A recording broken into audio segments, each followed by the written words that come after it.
Hi, my name's Elaine Petrocelli, and I'm so happy to welcome you today, both my friends who are here in person and some of my friends who very nicely said they'd watch around the world. So I'm very thrilled to have all of you here and to tell you about our favorite books. And thank you for being such supporters of Book Passage. It really means a lot to us.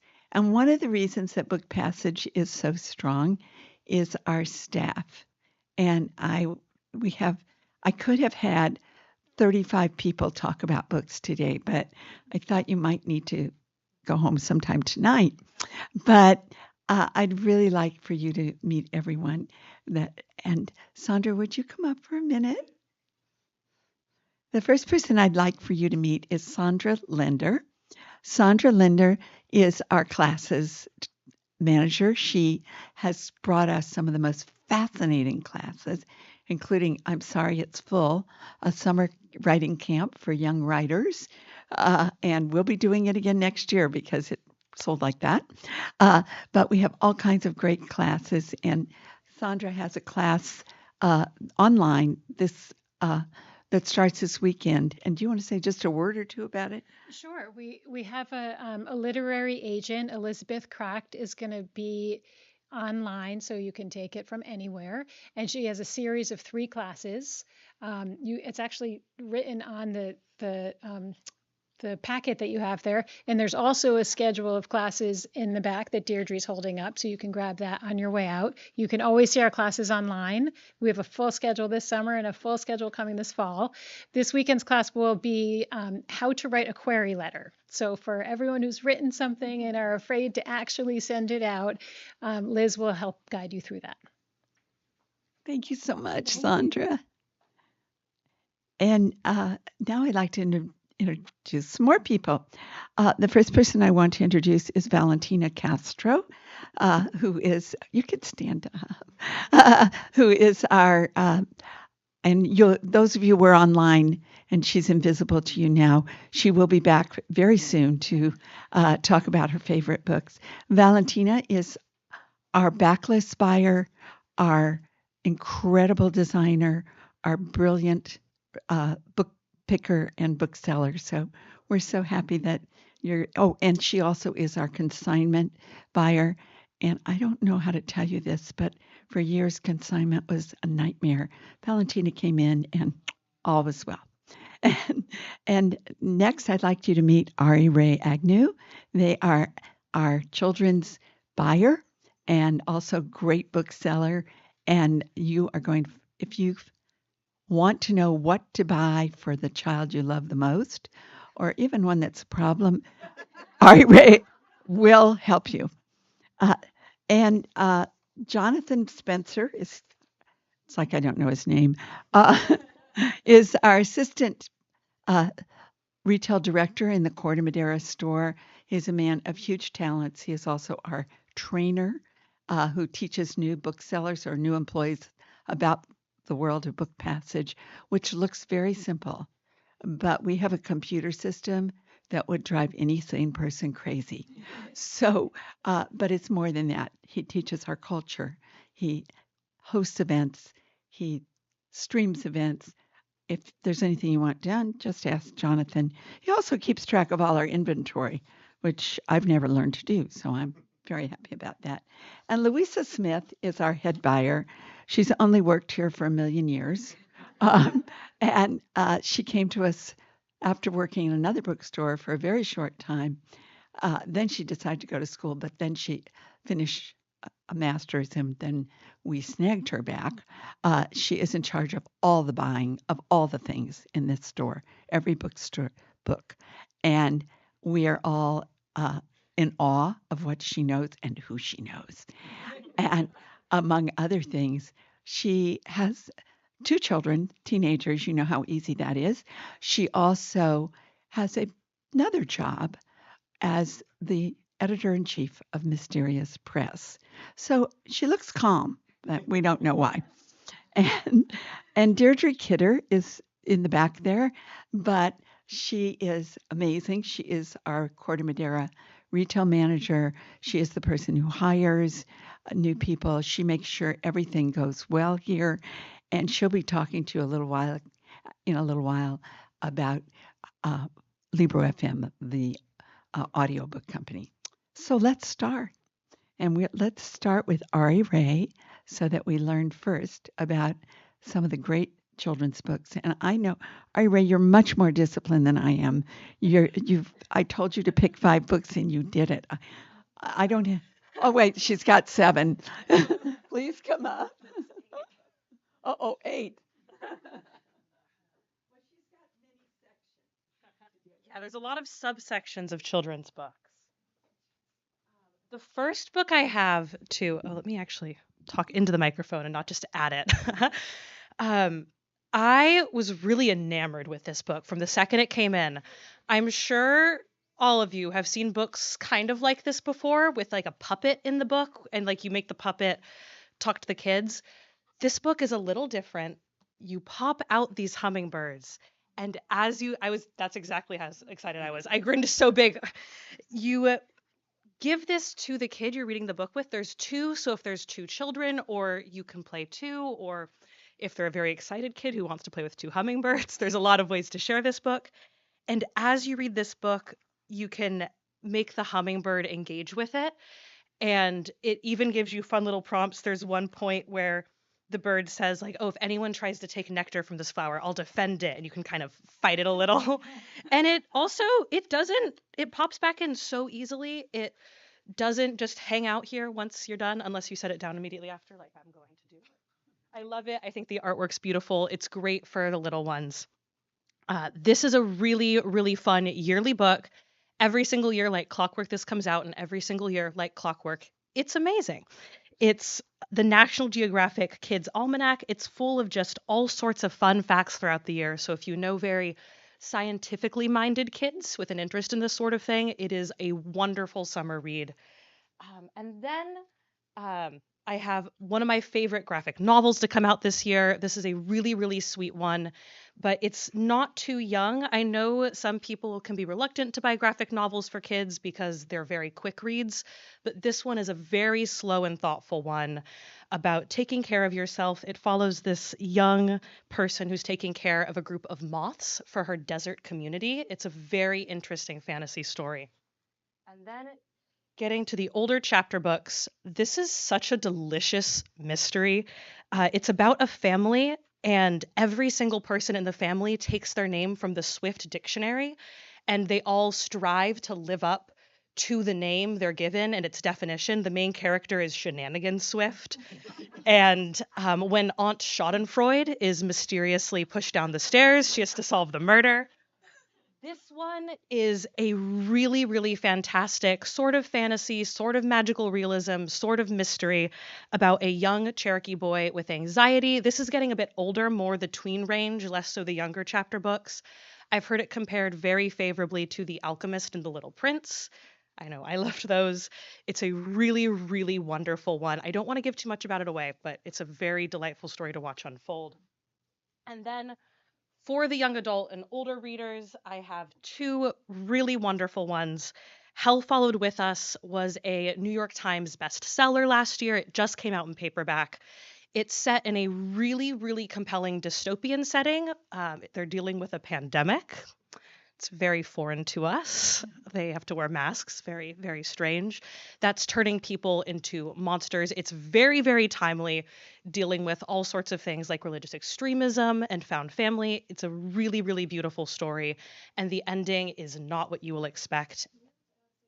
Yes, Hell Followed With Us.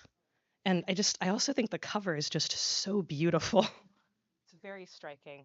And then finally, I have this wonderful mystery that came out in January, The Black Queen. This is one dealing with some really difficult topics, so it's definitely an older read. It's one of those stories that manages to make these difficult topics, though, extremely easy to read through. I could not put this book down when I started it. I was reading it on the floor at work, trying to do my job at the same time. And one of my coworkers was with me, and I got to a particularly juicy twist and gasped out loud. And she was like, "What is it?" I was like, "It's this book. It's so good." Another one with, I think, just such a beautiful cover. The author has a background in criminal journalism. He definitely draws on this for this story. It is based on some real cases he covered. The first Black homecoming queen in a very prejudiced town is found murdered. And the mystery in this one isn't just who, but why. And I was stunned by why. This is when you will not see the ending coming. And with that, I'm going to hand the microphone back and slip out of here. And we're going to hand the microphone to Valentina Castro, who is a perfect follow for Ari Ray. Thank you so much, Ari Ray.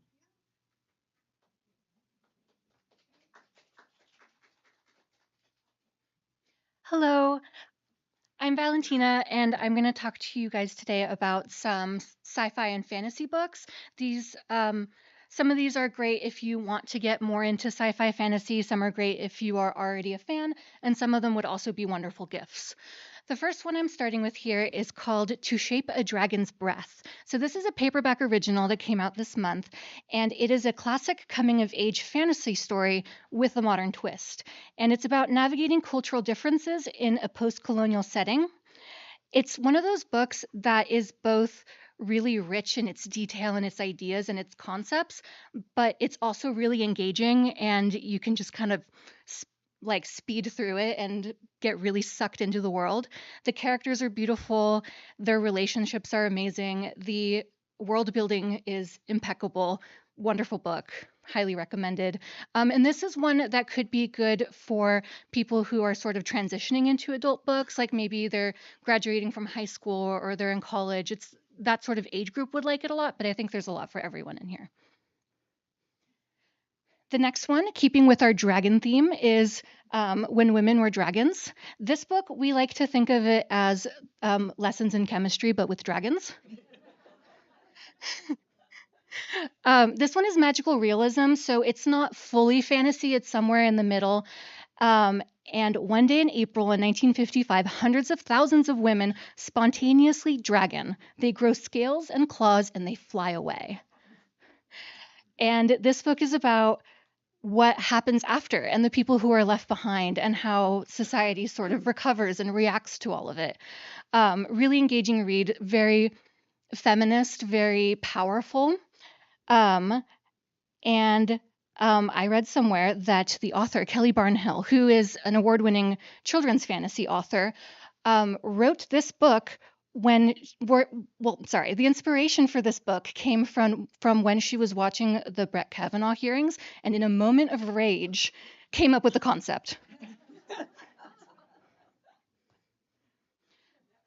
Next, we have The Adventures of Amina al-Sarafi. This book, I read it in my book club with my mom and my godmother, and we all loved it. It's the kind of book that appeals to a wide range of readers and a wide range of interests. It's a swashbuckling pirate fantasy, but the protagonist is the most dreaded woman pirate in the Indian Ocean around the 1200s.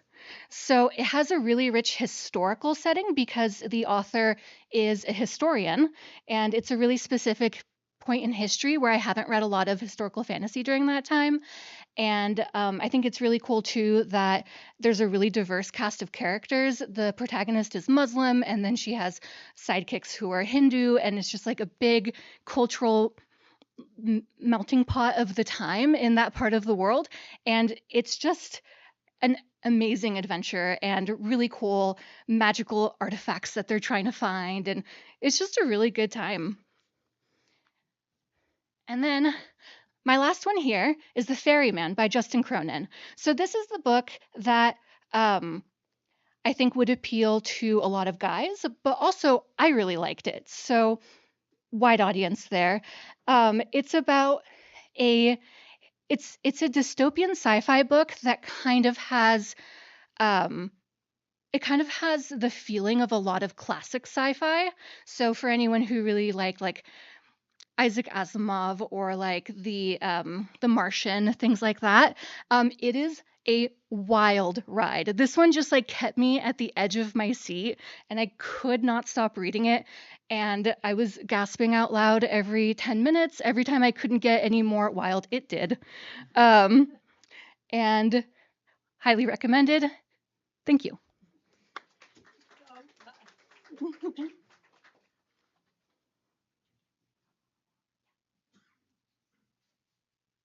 And now we're ready for the guy you see on the floor who can tell you about all the great books, Jonathan Spencer.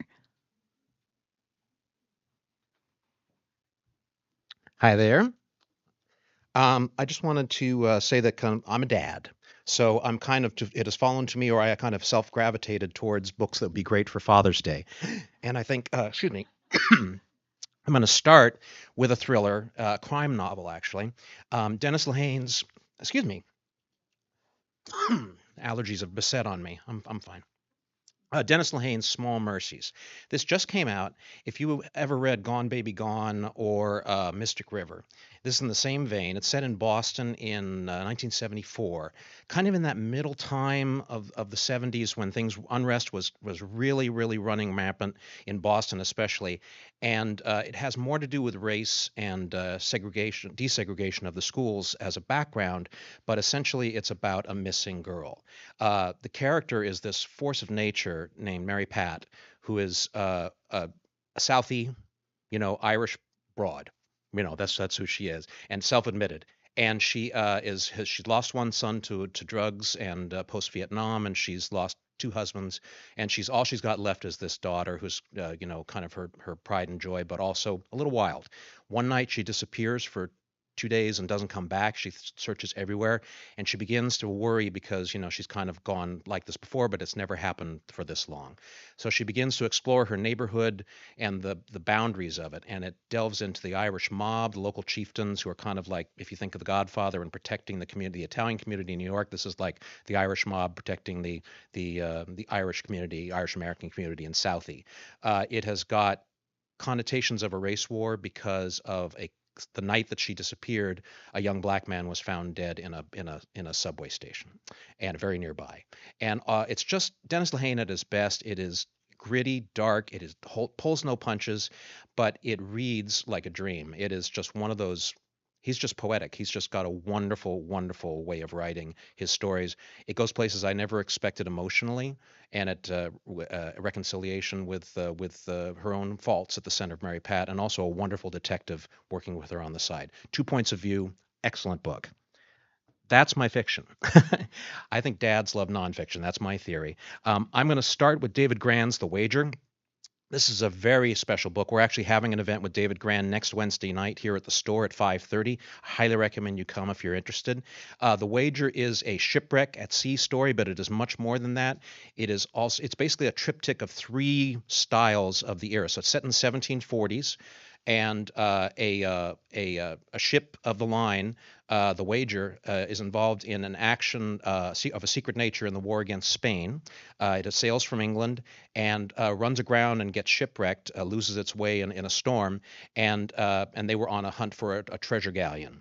And months later, a 30 decrepit men wash up on the shore in Brazil and tell a tale of shipwreck and life on a desert island, and they're greeted as heroes. Well, several months later, on the other side of the South American continent, 3 men in a boat are rescued who are officers from that same one, and they say, no, they're not heroes, they're mutineers. And essentially the stories fly back and forth, the accounts get published, they go to trial, there's a court martial, and even the idea of empire is being on trial at the time. It is just a fascinating delve into that. And when I said triptych, I really meant it. It reads like a Patrick O'Brian story mixed with a endurance style Shackleton story mixed with a Scott Turow courtroom drama. It's just that kind of mix. It's addictive read. It's wonderful. He's terrific. Just on 60 Minutes, read it. A little lesser known author in terms of the grand scheme of things, but one of my favorites is S.C. Gwynne, His Majesty's Airship. He was just here, just delightful guy and an incredible historian. He wrote Empire of the Summer Moon, which was shortlisted for the Pulitzer. Anyway, His Majesty's Airship is about an air disaster you probably don't know about. The R-101 in Great Britain went down in flames 7 years before the Hindenburg, with many more people killed in the accident than the Hindenburg, and yet we don't know about it. So it was one of the first attempts by Great Britain to join the German movement towards airships of war and pleasure. This was a liner that was on its way to India. It is also the parallel story of the Lord, who was, I love this title, Secretary of the Air. Basically, in the era there, he was basically in charge of a mission to create this, and they saw all this possibility for travel that took less time, more luxury, and a lot easier to do than shipboard travel or the newfound airplanes, which was, at the time there had been transitions across the ocean. Not even Charles Lindbergh had done his solo flight yet, but in this general area there had been a lot of airship travel. The only problem was it was folly from the beginning. You could not make it work. It was too dangerous, too scary. You couldn't do enough. They promised more than they could do. So it's a tale of folly, and it's also a tale of this man's kind of dream, his Lord Thompson, and he had a long-standing affair with a Romanian princess, so it gives you a little bit of romance on the side. It is a wonderful, wonderful slice of history, one of those ones you don't discover. It's called His Majesty's Airship by S.C. Gwynne, Sam Gwynne. I just started this. This is King a Life by Jonathan Eig. Jonathan Eig wrote for the Wall Street Journal as a wonderful reporter for them for many years. He's written biographies of Muhammad Ali and Lou Gehrig and Jackie Robinson as well that are all wonderful. Ken Burns is just crazy about him. I think this could end up as a Ken Burns documentary someday. It is the first really modern biography of Martin Luther King Jr. in decades. And it is the first to take advantage of the recently declassified FBI files. It is also a portrait of him as a kind of a modern day founding father. It is incredibly readable. I'm just a little ways into it, and I'm finding it fascinating read. So if you ever wanted to get a really deep, dark, wonderful underside of his family life, his strategic life, and his religious life, and as a civil rights pioneer, this is a wonderful, wonderful read. That's King a Life by Jonathan Eig, E-I-G. I saved the best for me for last. Simon Winchester's Knowing What We Know. This is something. This is something disguised as something else. This is a history book about knowledge and the transmission of knowledge through history. It starts with the basics at the very beginning with the ancient Greeks and talks about how we learned, how we transmit knowledge in education. Later on with the printing press, the invention of paper, the invention of libraries, the invention of encyclopedia, how they came and went, the modern day Wikipedia. It even goes all the way up to AI and ChatGPT. But along the way, it deals with the moral equivalence of everything, including the uses and misuses of information, how the unique nature of some entrepreneurs came at it from different ways and therefore created quirky and wonderful variants on things, and also inspiring stories. But what makes this different is that I think it's a sneaky memoir, because Simon Winchester is one of those great writers. He's written The Madman and the Professor about the OED, and also books about Krakatoa, the eruption of Krakatoa, about the Atlantic, the Pacific, and so many other things. His books are amazing. He even wrote one about the 1906 earthquake. Anyway, he has in this, he's summarizing his life as well, his experiences. So there are little stories in here that'll move you to tears about people he encountered when his reporting days and his research days. And it's like it's a salutary coming to the end of his career kind of story. It is stunningly well written, incredibly addictive. It reads like a novel. I really can't say enough about Simon Winchester's Knowing What We Know. And that is my presentation.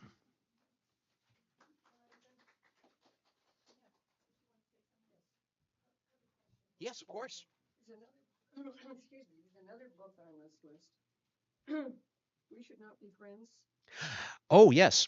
What happened to it? It got off the list somehow. We Should Not Be Friends. I don't have a copy of it here, but it is fantastic. So We Should Not Be Friends is written by Will Schwabe, and he is an editor, and he had an experience in his early life at Yale that transformed his life. So basically, At Yale, when you're a junior, there are some secret societies that can tap you when you are eligible for it. And this is not Skull and Bones. This is just kind of a little known ancient society that's been around almost as long as the university itself, in which they recruit you for the senior year coming up to join a small group of randomly selected people who are from all walks of life in the campus community at Yale. And basically, it's 15 people are selected each year by the previous class. Then the following year, they get use of a clubhouse and all the accoutrement. But there's only one condition or two conditions. They have to have dinner with each other twice a week for an entire year and not miss any of them. And they have to spend one evening telling their life story to the people. And essentially, it's a way of bringing in people who never would have thought of being with together, who had self-segregated, and this is a way of bringing those folks together. Well, Will Schwabe was a young gay man dealing with all the things in the 80s that young gay men were dealing with, including the death of all their friends to AIDS and other things as well. And he cannot stand at first sight this jock, an athlete, who goes by the name Maxie. And he just says, I'm not going to like this guy. This is not going to be something that I'm going to gravitate towards. But on one afternoon at an event they were all going to, he is offered a ride back to the university on his motorcycle. He doesn't even have a chance to think about it. The guy hands him a helmet. He stands on. He puts his arms around his waist, and off they go. And from that moment on, they have this tentative feeling out of each other that leads to a lifelong friendship that never would have happened without this club. Maxie goes on to become a Navy SEAL and also develops an oceanographic school for children so they can get used to the oceans in the Bermudas. And Will goes on to become this amazing editor and writer and does some beautiful work with his family history. And over the years, they develop this interweaving friendship that goes through all these problems and successes. And the nice thing about it is nobody dies. It's not Tuesdays with Morrie. There's nobody who dies at the end. And as well, the End of Life Book Club is his previous work as well. He's a delightful writer. It made me cry 2 or 3 times in there. It is, if you've ever wanted a story about lifelong friendship, this one is it. It's just, and it's true, true, true. Thank you, John. I'm glad we got that back on the list. Thank you, Bonnie, for reminding us. And we have signed copies of that book, of We Should Not Be Friends, a perfect gift for your very best friend. Now I'd like to bring on Louisa, our head buyer, and get ready.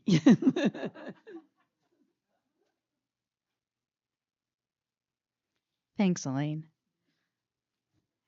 And thank you all for being here.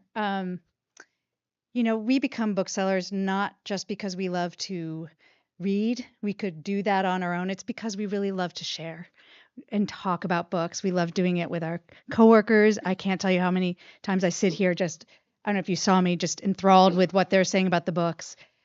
You're in luck with Elaine coming up because she is the best at talking about books and has been a joy to work with all these years.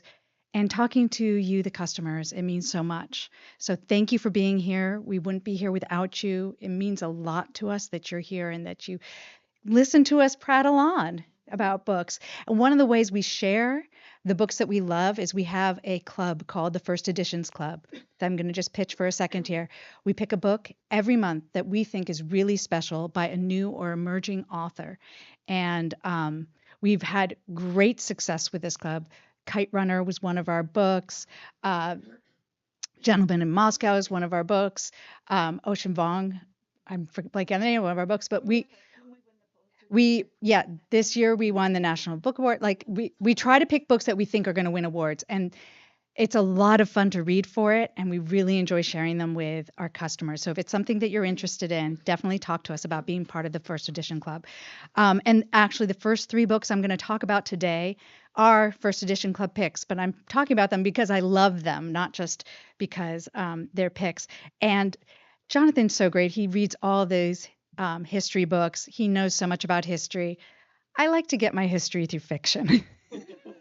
I like a good story arc with mine. So when he says it reads like a novel, I'm thinking that's the kind of book I'm going to read for history. This really is a fiction book that is actually, it's called The Postcard by Anne Berest, and it's based on her own life. Except for changing some people's names, it pretty much is the history of her family. One day in Paris, a postcard arrives at her mother's house with 4 names on it. It's her maternal grandparents and or great grandparents and 2 of their children, and they had all died in the Holocaust. Only her grandmother survived. And this, nobody, it's unsigned. Nobody knows where this postcard came from.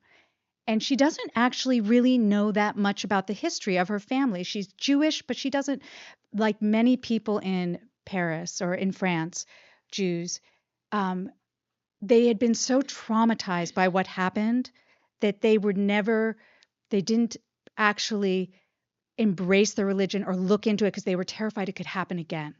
A lot of Jewish people in Paris, in Europe, actually would change their names to more Christian sounding names because they were terrified that this was going to happen again to their grandchildren, to their children.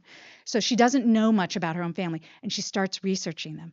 And it is absolutely fascinating. The things that they did, they actually were in the resistance and the fighting they did. And she goes back and forth and learning what happens to her family during that time, and also dealing with her own identity now, as a survivor, and the kinds of things that survivors all share, which she shares with everybody there. It is a mystery story. It's historical. It's beautiful. It's absolutely beautiful, and actually has won a number of prizes in France, including the prize that they give for the Prix Goncourt. I'm going to miss, but I cannot pronounce it. I'm not going to do it. But it's actually now being taught in schools to help them understand what happened, what their fellow citizens did to each other during the Holocaust. But she does it sort of she's not carrying anger about it. She's just trying to understand. It's really, really beautiful and really interesting. Highly recommend it. The next one is completely different, but also just absolutely wonderful. Chain Gang All-Stars.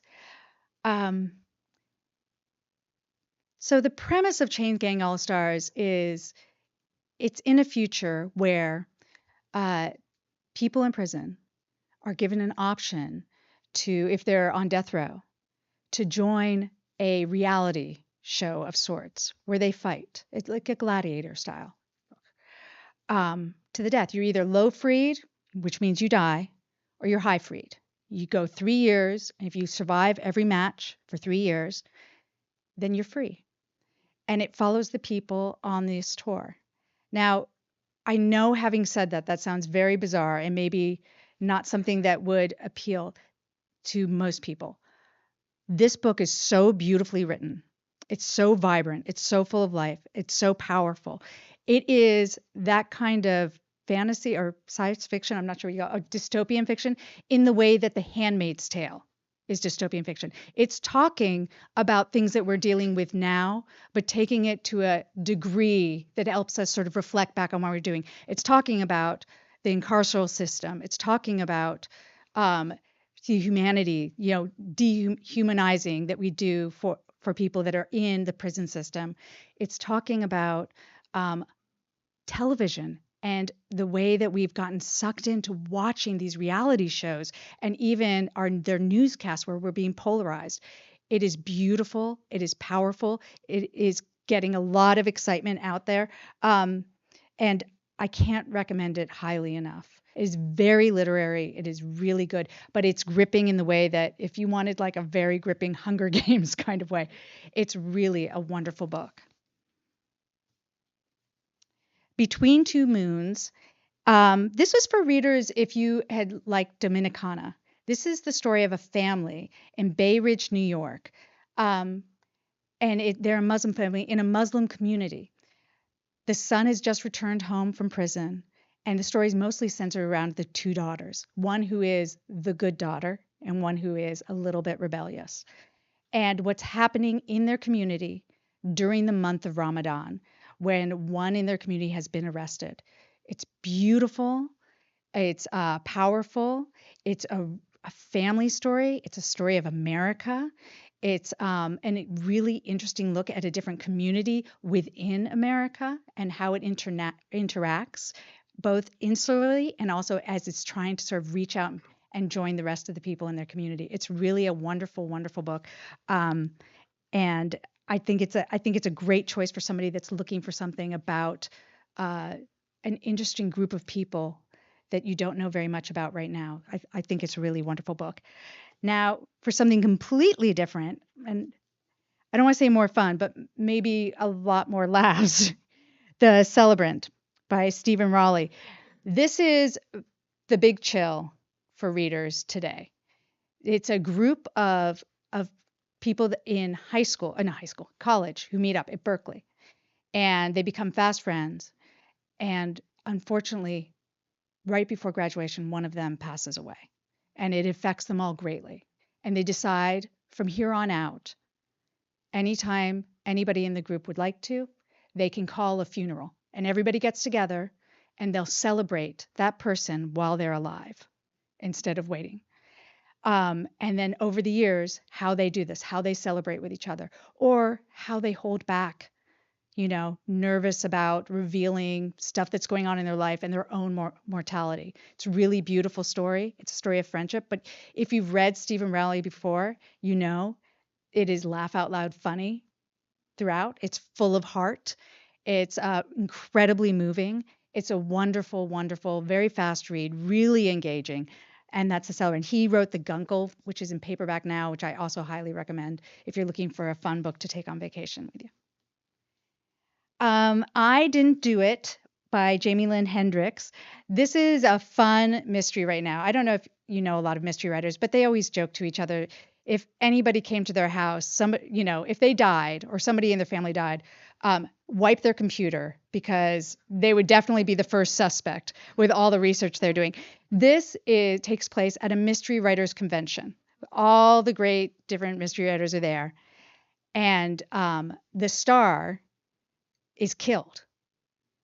And all of a sudden, they realize they're in a hotel full of suspects, basically. Everybody would know how to kill. And it focuses in on 5 of them. One is somebody who thinks that they're the rising star right there. It's one who is sure that their time in the spotlight has passed. One who's trying to make sure they get attention of their agent. There are all these different characters.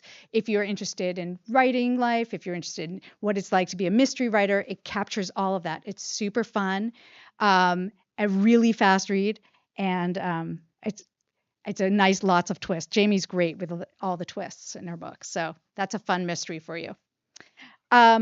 Warrior Girl Unearthed. So I don't read a ton of YA, but this is a YA author that I love, Angeline Boulley. She wrote The Firekeeper's Daughter, and it takes place on a native reservation, and it's a teenage girl who does not want to do what her family wants her to do, but they sign her up because she wrecks a truck, and so she has to make money back with a job. She's going to work in this local internship program, and she gets caught up in a mystery that's happening with remains that are being held by a local university. Angeline Boulley is a wonderful writer. This is not only for teen readers. This is somebody who wants sort of a mystery, but likes Louise Erdrich, wants something a little bit lighter. It'd be great for a mother-daughter book club. I actually listened to this book. I know that Deirdre is going to be talking about our Libro FM program. I listened to it, which is wonderful because the Ojibwe words that you hear spoken, it does a lot of stuff about native life. It's really, really powerful. I highly recommend. Okay, and then my last one is a completely different book, Super Bloom. For those of you that are looking for a gift for somebody, and if they're a gardener, I know it's very sort of calm and on the front, but inside is just a riot of color, these incredible photos and information on every single plant. It is the book I gave my mother, who's an incredible gardener.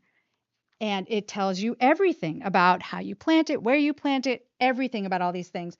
I just like looking at the pictures because I'm a terrible gardener, but she is like very deeply into reading about all the different things she could be planting around. And it's a wonderful, wonderful gift. I believe we have some signed copies of that as well. Yes, we do. Yes, we do. Okay, and now over to incredible leader, Elaine Petrocelli. Thank you. Thank you. I'm not last. But I want to show you a book that's not theoretically an adult book, but I love it so much. The fabulous Dave Eggers has written a book called The Eyes and the Impossible. And I know that it's meant for the, sort of 10-year-olds, but it is so great. And look at it.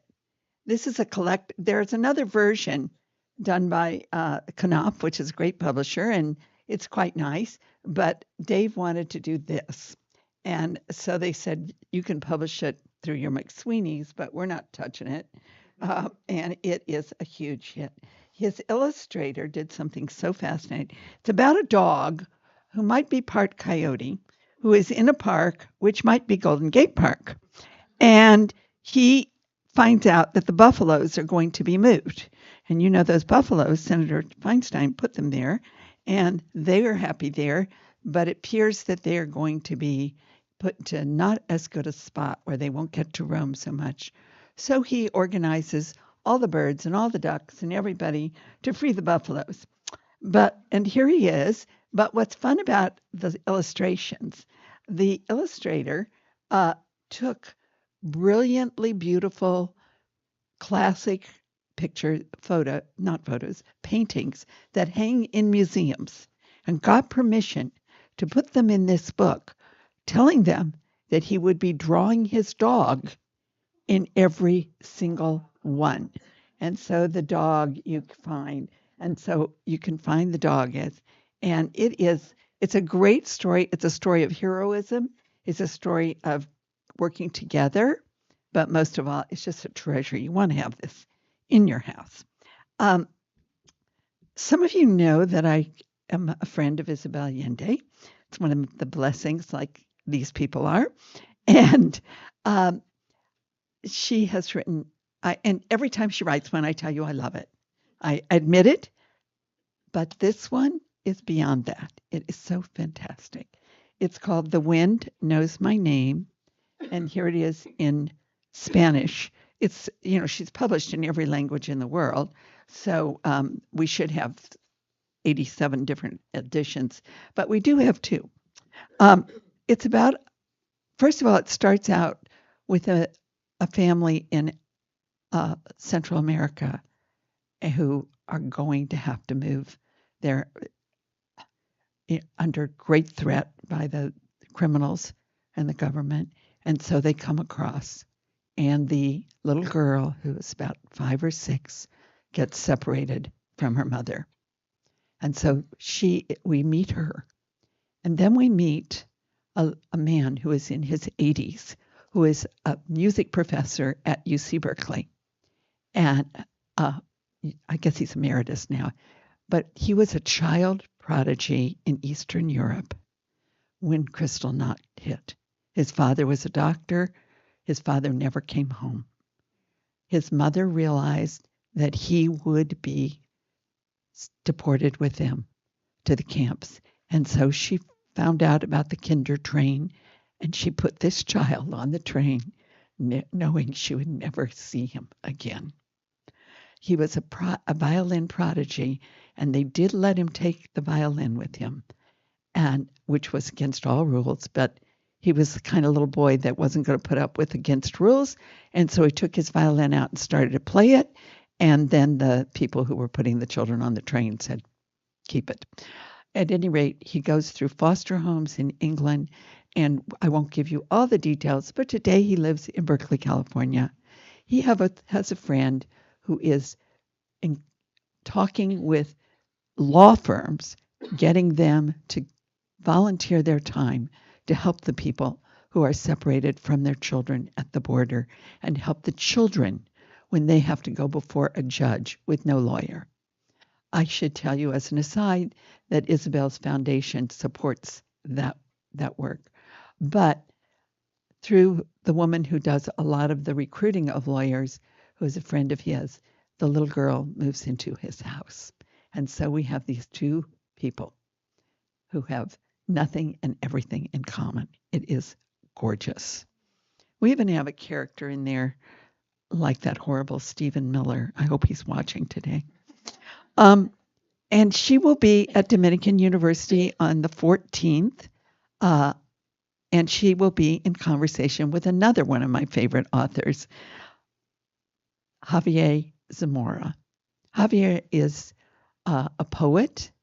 He is a graduate of Stanford. He is a professor, but he came across all by himself when he was 9 years old. His father had to leave when he was a baby, and his mother had to leave when he was about 3 because the gangs were threatening them both. He was raised by his grandparents until he was 9. Thanks to today's modern world, his parents were people he could see on a phone screen. This is his story of coming across. And then having his parents have to secretly come to Arizona to get him without being arrested and bringing him home. And he comes home to Marin County. And the scene where he crosses the Golden Gate Bridge, if you don't cry, I think you're going to need help. At any rate, this man is now getting its worldwide acclaim. And the book has just come out in paperback. And he and Isabel Allende will be in conversation together next Wednesday at Dominican. So don't miss it. Now, since I'm on fiction, I want to tell you about one of my favorite books this year, Independence Square by the great Martin Cruz Smith, who, as you may know, lives in Marin County. And I am grateful to him for his many books and even the 10th Arkady Renko book. But I'm most grateful to him because he brought his children here when they were toddlers, and I watched them grow up until one day I got Louisa Smith, their daughter, working at Book Passage. And so I'm a little prejudiced toward the author, but really I read it with a critic's eye. It's fabulous. It is set in Russia, of course. Arkady has been put into a desk job because his corrupt boss does not like what he's learning. Arkady gets a offer to go to Crimea and Ukraine. It's 2021. The war hasn't quite started, but Arkady knows it's coming because he's figured it out and he's seen some documents. Anyway, he is sent there because this person, who actually is more than a little corrupt, his daughter is missing, and he is needing to find her for this man. He's also on the road because his great love of his life, Tatiana, has left him to become an investigative journalist. And so he's got all this going on, and then he starts to lose his balance. He's having trouble. So we see him doing his detective work, going on in this place that is so fascinating, especially knowing now where the war is. And what we've learned, and I hope I'm not giving something away, is that he has Parkinson's. So here's this beloved character, and we go through that journey with him. I should tell you that the author is very open about the fact that he knows Parkinson's well. James Comey will be here tomorrow night. Please come at 6 o'clock, right? Yes. And I need to tell you, I had an attitude about James Comey back when he wrote his first book. And we had an event with him at the Curran Theater, and he totally charmed me. This man is truly an amazing person. And what impressed me about that event was how many former and current FBI agents had bought those tickets at the Curran to be there to support him. And I thought, this tells me something maybe I don't know, some side of this man. And I learned a lot that night. Here you have a mystery. Who would know better the workings of the federal investigators, the federal courts, intrigue than James Comey? So we have a fancy apartment on the west side of Central Park, and the doorman has been there forever. And a woman walks in, and he hasn't seen her for a while, but she is the wife of the former governor who has been, shall we say, fallen from grace for some of the terrible things he did with women and corruption. This is fiction. And this woman comes in. She waves at him as she goes out. She's wearing a Hermes scarf and a certain jacket. And I'm thinking, oh, James, I don't need to know what people wear. What is this kind of writing? And then we find out that's a very important clue in the mystery. The governor is dead. Who is this woman? And his ex-wife, who looks the same as the woman who came in, is the suspect. But she says she is a professor at Columbia. She was home with her cell phone off reading students' papers. Nobody wants to believe her. Of course, it's a mystery. It's not going to be like that. It is a page turner. You are going to love it, and come tomorrow night. If you've decided you want to come tomorrow night, we would like you to come as our guests. And please tell Kay, who is here, Kay Leroy. She's keeping the list of who's invited. And so, because we're only letting in the invited. And so please tell Kay, and she'll put your name on the list. Another event we're going to be having is Lisa C's Lady Tan's Circle of Women. This is set in the 1600s during a dynasty that was very advanced in China in so many ways, and so not advanced when it came to women. And Lady Tan is the daughter of a midwife, but a woman doctor, I should say. But she befriends the daughter of a midwife. And she is living in this constrained world where, as a very young woman, she is sent to her husband's house. She never leaves the property. I think there are parallels to that today in Saudi Arabia, unless maybe if you're a golfer, I don't know. But at any rate, it is so fascinating because she begins to practice medicine, and she has a circle of women who she teaches, and she is then sent to the emperor because his wife is pregnant. And I don't want to tell you anymore, except you have to come for tea on June 25th. We're having a lovely tea served outside, ever so snobbish, and which Lisa C is the most down-to-earth person you're ever going to meet. And so you'll get to meet her and mix with her, and then we'll come in and we'll have the event.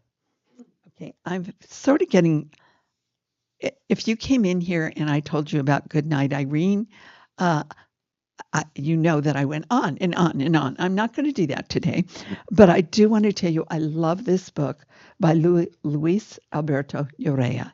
He will be here tonight at 7.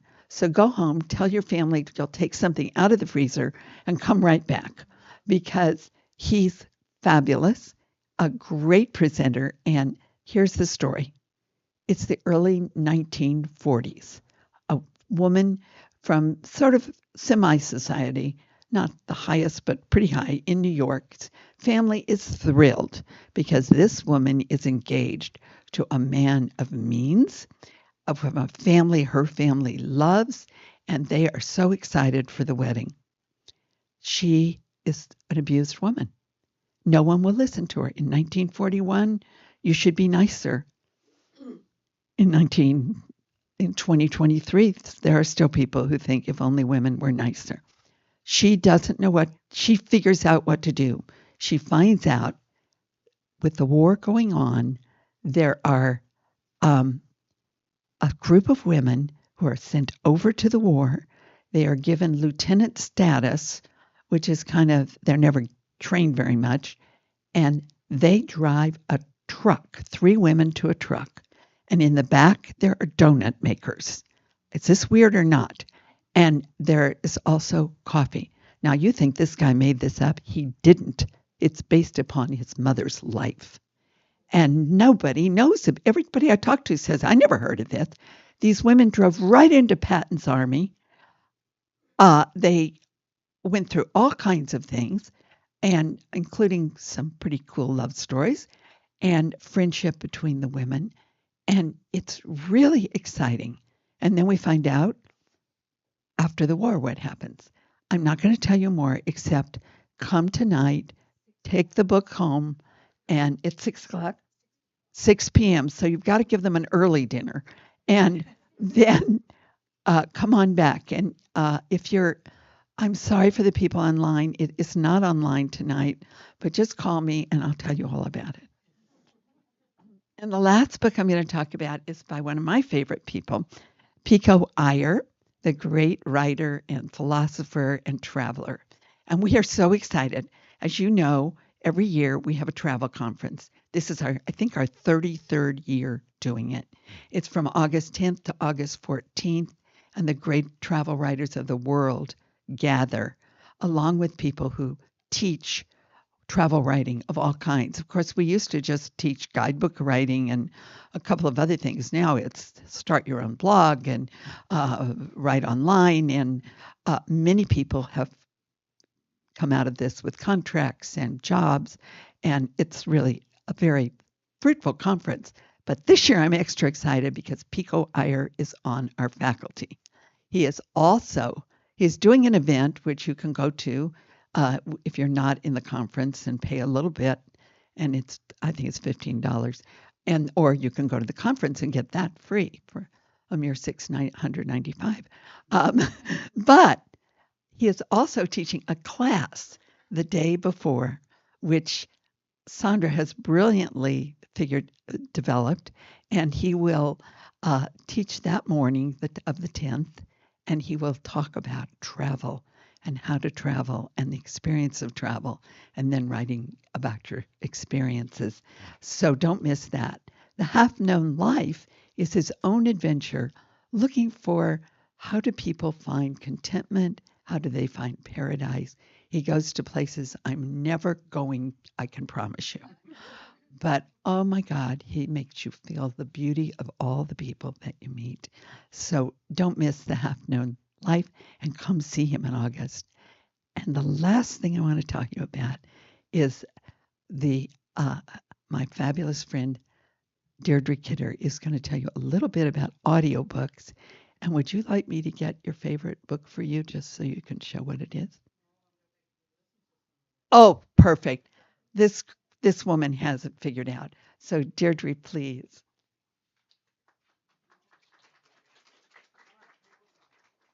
Hi, everybody. Thank you so much.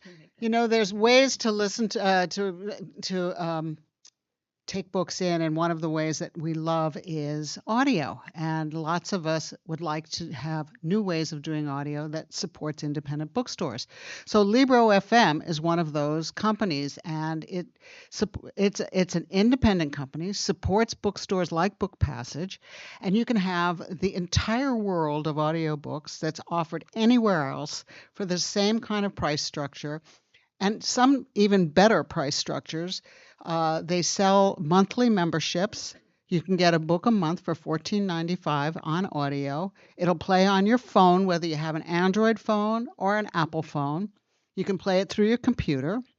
You could even play, and some TVs even play these audiobooks. So there's all kinds of possibilities. The thing that's wonderful about audiobooks, and Louisa mentioned something about this, is when you have a great reader, it takes you on a journey, an audio journey. So you could be doing something like long distance driving. You could be doing something like short distance driving, or sitting on your porch in the lovely summer evenings, not in Sausalito, or where I live. But it's just a great way of taking in books, and the readers all have the most. They're all real professionals, and they have to audition in order to read for these audiobooks, and so they're really good readers. They're like actors, and some of the audiobooks have multiple readers, so you have different voices for the different characters, which is really lots of fun. So I've been listening to audiobooks for a long, long time. I'm so thrilled to have Libro FM. I'll show you on my phone how easy it is for anybody who wants to know. But I know Zach just told me this won't work, but I'm going to try it anyway. Chapter 3. Oh, Things Not Mentioned. see? 1900. Now, what happens is that I'm listening to Covenant of Water, and it's the new book by Abraham Verghese. It's just a brilliant, wonderful book. It's the story of a family in Kerala, India. It's the author is the author of Cutting for Stone. So many of you love Cutting for Stone. It was like one of everybody's top favorite books. Well, this one is just as brilliantly wonderful, and it follows the story of a family that has a very interesting sort of world, a medical mystery, and a mystery as to how they live and die. And it's brilliantly written. People said at first people were saying to me, "Oh, this book is way too big. It's big. It's a big fat book." But then when they read it, they say, "Ah, I wish it had been longer." It's just one of those books you never want to put it down. But on audio, when Dr. Verghese remember, Verghese is a physician and a professor of medicine at Stanford University. Some people have all the talent. And when he reads it himself, the pronunciation of the names, the language, the local language, is just beautiful, mellifluous. I just love audiobooks, and this is just such a great way you can have audiobooks and not support the corporations, but support local bookstores. I've got on the table near the coffee are some postcards that describe it. I have bookmarks for you. And also on our website, if you go on our website, just scroll down, and on the right-hand side, you'll see a little box that you can click on, and it'll take you right through so that you can just easily join Libro FM. And it's just brilliant. Thank you so much. Arlen. Dr. Verghese reading his books to you privately. Yeah, she'll take you into a private room. It's sort of like, psst, I've got Dr. Verghese here. You can see why I love my job so much and why I love to come to work every morning. I get to see my favorite customers and the most amazing staff. And I get to see Zach, who has learned how to live stream our events. And are we lucky that we can do that so that people from all over the world can join us? Thank you all so much. I think, are we doing any questions? I don't think so. No. So if anyone has any questions, you can write me. I don't mind. I get only 5,000 emails a day, and I promise I'll answer. It's Elaine at bookpassage.com. And if you have books that you need, we'll get them to you wherever you are, and we'll send books wherever you go. And remember the classes that are on your sheets. And those of you who are watching are going to get an online version of this list because giving someone a class would be the ideal Father's Day. Somebody who says, I don't want anything. I'm busy writing my book. But there are other classes, so many great classes, and so many wonderful books. Please stay, have more coffee and goodies, and we'll talk about the books you love. Thank you. Yeah. We're always happy to take you. And are we still online? To the people online who have been supporting us from even before COVID and stepped up the day we had to shut down, the dread March 16th, 2020. And you've all been with us through it all. And thank you all so very, very much. We'll see you soon.